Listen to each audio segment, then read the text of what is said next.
You're abandoning your family, Rebecca. Mimo's voice thundered through the phone, cutting through the silence of my office. I pinched the bridge of my nozzle ready, feeling the tension settle in. I've explained this 100 times. I can't keep bailing Brian out. He's 30 years old. He needs to tackle responsibility for himself. Her response was immediate, sharpened, full of the same guilt laden. I'd heard countless times before, he's your brother, family is supposed to help each other. I glanced at the neat, stacked paperwork on my desk, reminders of the long hours I worked to maintain my stability. I've helped him mom for years. Isn't about family, it's about the fact that he doesn't care. He spent all his savings and now he expects me to clean up the mess. Again, my name is Rebecca, and for as long as I can remember, I've been the responsible O9, the family, after my dad passed away. I was 10. I grew up fast, taking on more than most kids my age ever had to. Meanwhile, my brother Brian always had a for sliding by now at 30. He worked part-time at a convenience store and still managed to blow through his savings on expensive gadgets, nights out and vacations. He couldn't afford when his landlord threatened to evict him. My mom didn't ask, she demanded that I cover his rent. I refused. That decision sent my mom and Brian into a tailspin too. Days later, I woke up to a notification on my phone. My heart sank. I opened Facebook and saw a long post from my mom family should stick together boat. Sadly not. Everyone believes that some people would rather abandon their own blood than lift a finger to help. It's a shame when greed comes before family values. I'm truly disappointed. Comments poured in. People I hadn't seen in years chimed in off and criticizing me for being selfish or uncaring. And then there was Brianne's post. I never thought my own sister would leave me out in the cold, but I guess many means more to her than her familia, at least. I know who really has my back. Thanks. Some of the words stung, but not as much. Asked betrayal. They were painting me as Aveline to everyone we knew, twisting thestory to make me look. I put my phone down and stared out the window, anger bubbling under the surface. I had sacrificed so much for them over the years, and this was how they repaid me publicly, shaming me for setting boundaries. But as the anger settled into something sharper, I made a decision. If they wanted to turn this into a public spectacle, I was ready to fight back. After seeing those Facebook posts, I couldn't shake the anger coursing through me. I had tried so hard to be the one to take care of things for the family after my dad passed.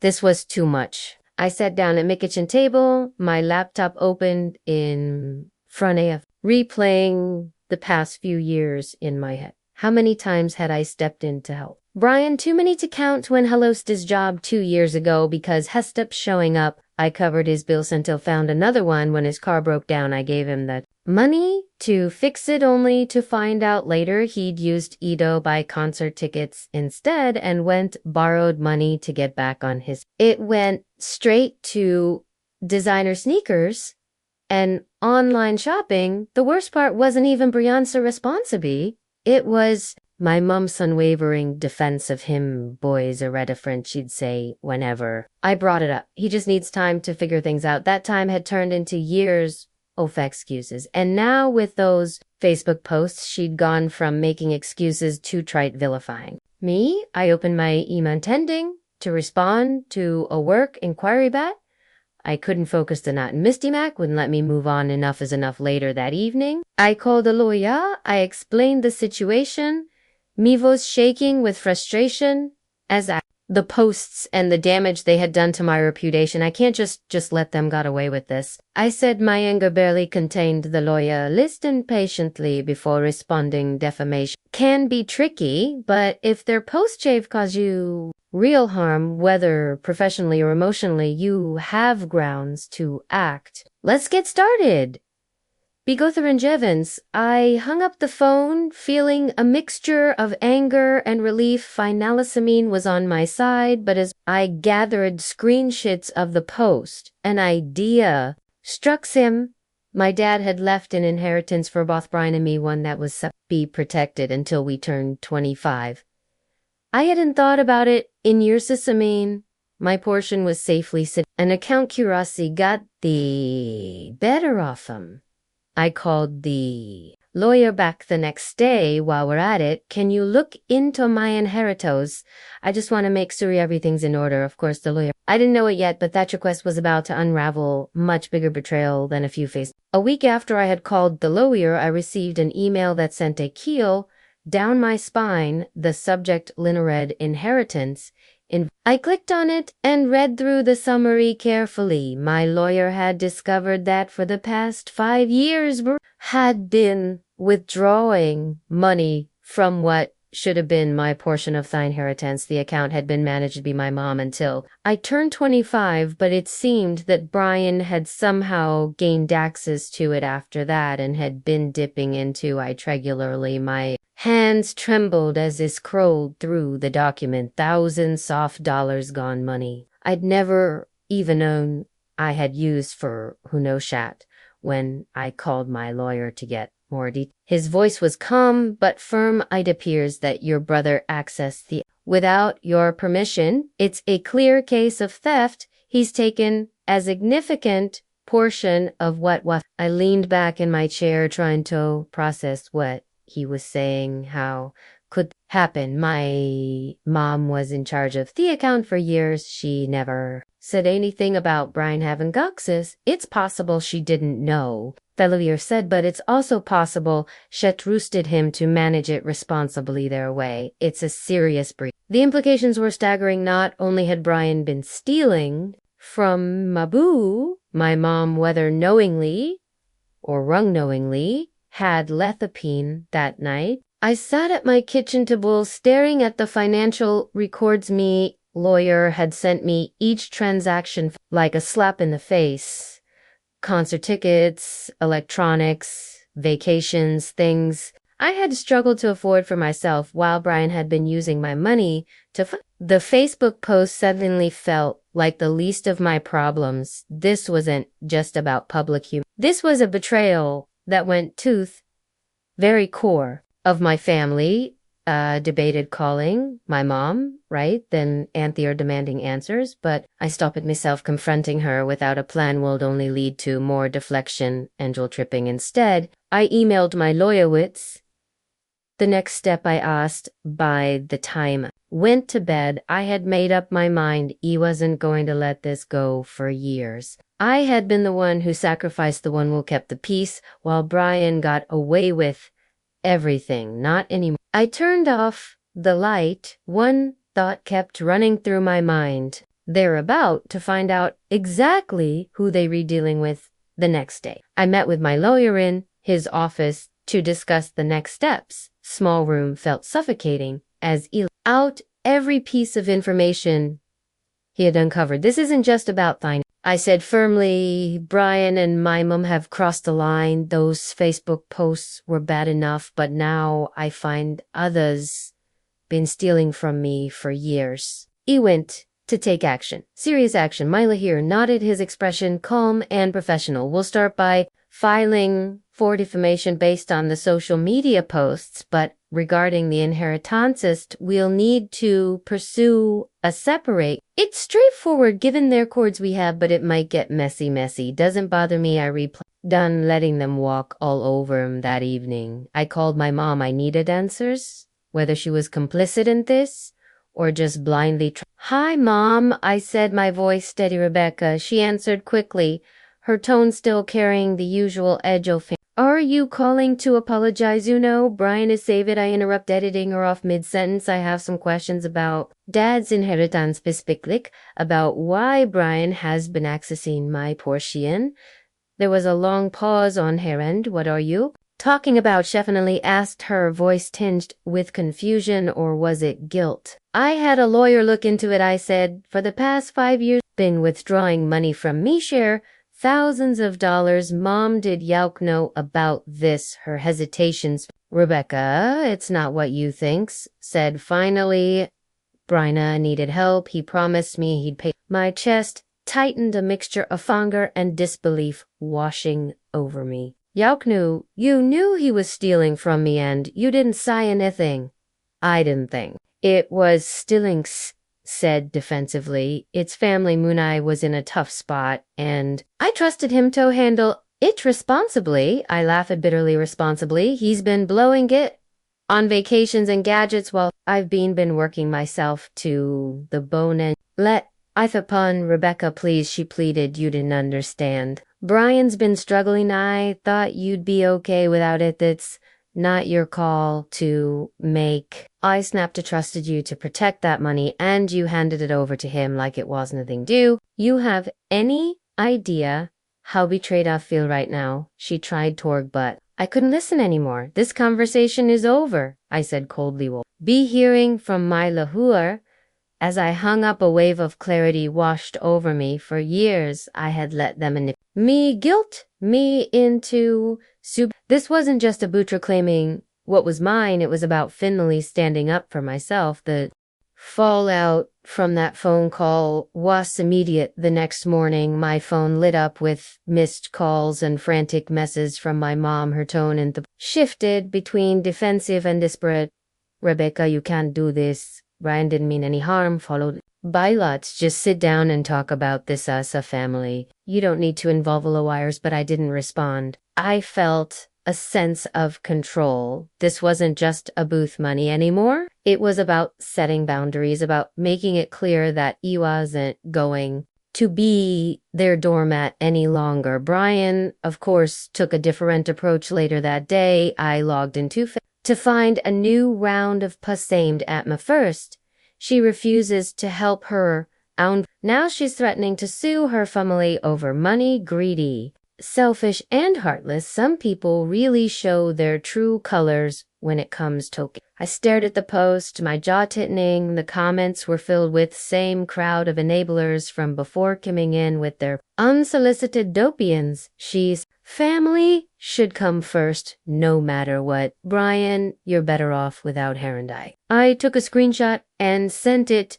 to my lawyer without a second thought. The next day, I met with him again. We're filing both cases. He said the defamation suit is straightforward. As for Thyneritans, we have more than enough evidence to prove theft, but you need to be prepared. This is going to strain your relation with your mom even further. I leaned forward, my expression hurt. It's already strained beyond repair. He nodded. Don't more thing. If this goes to court, Brian will have to explain where the money went. Are you ready for that? It could get ugly. A part of me hesitated. I want to know how deep this betrayal ran, but then I thought of both years I'd spent sacrificing for a family that never appreciated me. I'm ready, I said firmly. That evening, I got another call from my mom. This time I picked up Rebecca, she said, her voice trembling. It talked to Brian. He told me some things about the money I didn't know. It was this bad. What did he tell? He asked my tone sharp. Her silence spoke of. I'm sorry, she finally whispered. I didn't realize how much he'd taken. I should have stopped him. Her words felt hollow, but I let her continue. I'm going to talk to him. Again, will figure this out. Just please don't take this to court. I closed my eyes, taking a deep breath. It's out of my hands now. Mom, you should have thought about this years ago. As I hung up, I felt a mix of anger and relief. She was starting to see the truth, but it was far too late to undo the image.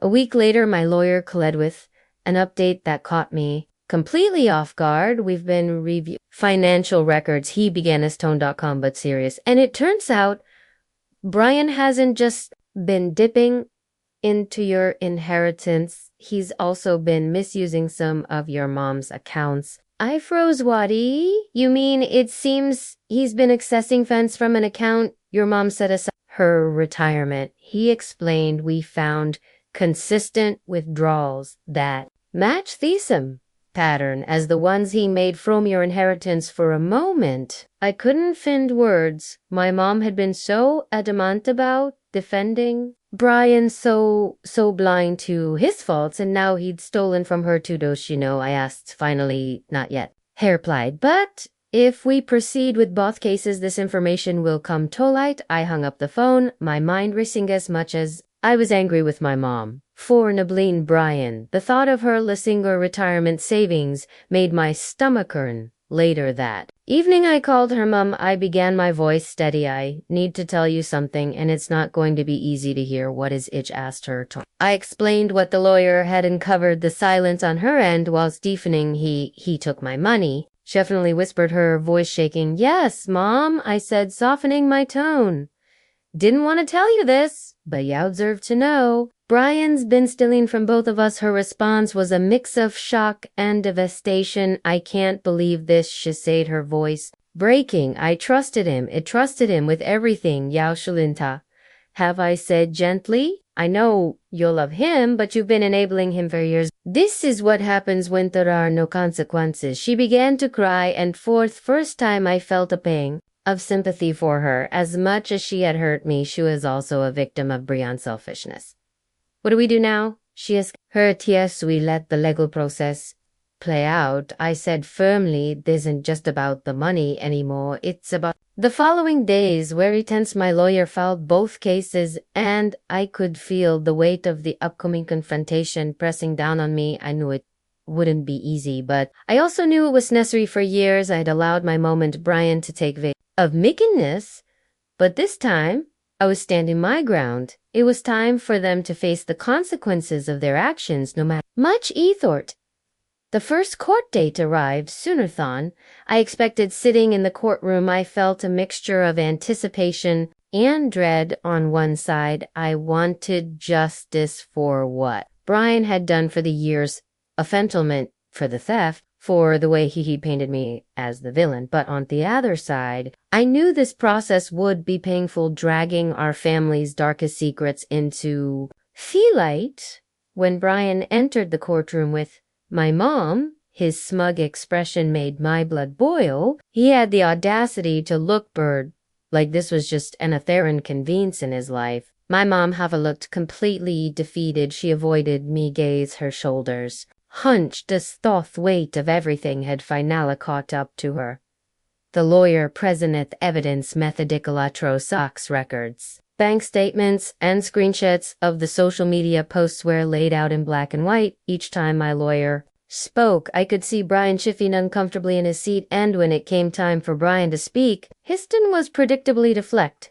I didn't mean for things to get this far, he said, his voice dripped with sincerity. I was struggling. Okay, I own the money because I thought I could pay it back, but Rebecca doesn't understand what it's like to need help. She's always had everything. Tagger, my jaw clenched as I listened. Struggling, didn't explain the vocations, the gadgets, or the nights outend as much as he tried to play the victim. The evidence told a different story. When the judge asked my mom to testify, she hesitated, glancing at Brian nervously. Finally, she spoke, her voice trembling. I trusted Brian, she admitted. I thought he'd use the money responsibly. I didn't know how much he'd taken or what he was using it for. I didn't realize how much he'd hurt Rebecca. Her words stung, but they also carried a glimmer of she was acknowledging that truth. The court ruled in my favor. Brian was ordered to repay the money he had stolen, and the defamation case was settled with a public apology that both and my mom had to issue online. It wasn't a perfect victory. I knew it would take years for Brian to pay back what he owed, and the apology, while satisfying, didn't erase the damage they had done, but it was a start. As we left the courtroom, Brian shot me a glare. I hope you're happy. I am, I said simply, meeting his gaze with. Outflinging my mom lingered behind, hero filled with tears. Rebecca, I don't know how to make this right, she said quietly. You start by being honest, I replied. With me, with yourself, and with Brian. No more excuses. She nodded slowly, her face a mix of guilt and sadness. I'll trust, she whispered. That evening, I sat in my apartment, reflecting on everything that had happened. The courtroom battle was over, but the real work was just boundaries with my family wasn't going to be easy, but I felt like I had the strength to do it, and as much as either to see my mom and brother for who they really were, I felt a sense of relief, knowing I had finally stood up myself. In the weeks following the court ruling, life felt oddly quiet. I wasn't inundated with calls or messages from my mom anymore, demanding that I be there for Brian or solve their latest crisis. It was as though the verdict had forced her to take a step back, or maybe she was just too embarrassed to face The silence didn't feel empty. It felt like peace one afternoon as I sorted through my bills at the kitchen table. My phone rang the caller. It flashed my mom's name for a moment. Letting it go to voicemail, but something compelled me to pick up. "Hi, Mom," I said, keeping my tone neutral. "Hi, Rebecca," she replied, her voice. "I've been thinking a lot about the very thing the inheritance, the court case, Brian." I waited, unsure of where this was going. "I didn't want to believe it at first," she continued, "but I can't ignore it. Truth anymore. You were right about them about me. I let him take advantage of you, and I stood by while he hurt you. I'm so sorry." Her words hit me harder than I expected. For years, I had dreamed of an apology like this, but now that it was right, I didn't know how to feel. "Thank you for saying that," I said finally. "Beauty, it's not just about apologizing, Mama. It's about changing. For years, I've let Ewan, Brian, treat me like I did met that has to stop," she sighed. "I know I've been thinking about how I can do better. Just hope it's not too late to fix things between us." I didn't respond right away. "It's not too late," I said. "Eventually, but it's going to take time." Brian had gone radio silent. Part of me wondered if he was plotting some sort of revenge, but the legal agreements made it impossible for him to retaliate finally. Still, I knew better than to trust him. One afternoon, I received a notification that Brian had posted on Facebook against my better judgment.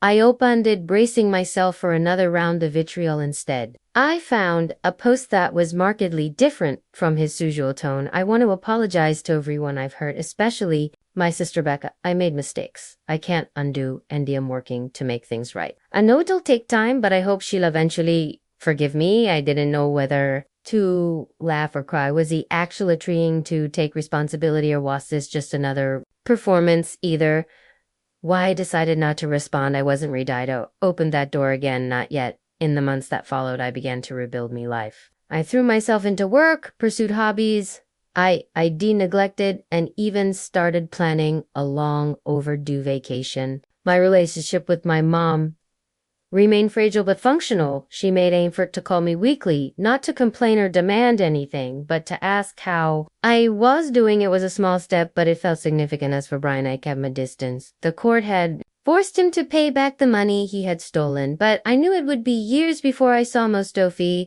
That was fine by me. I wasn't holding me breath for his. What mattered most was that I had finally reclaimed my power. Months later, I found myself sitting on my balcony with a cup of tea, watching the city lights twinkle in the distance for the first time in what felt like forever. I wasn't thinking about my family or their endless demands. Life had changed in ways I never thought possible.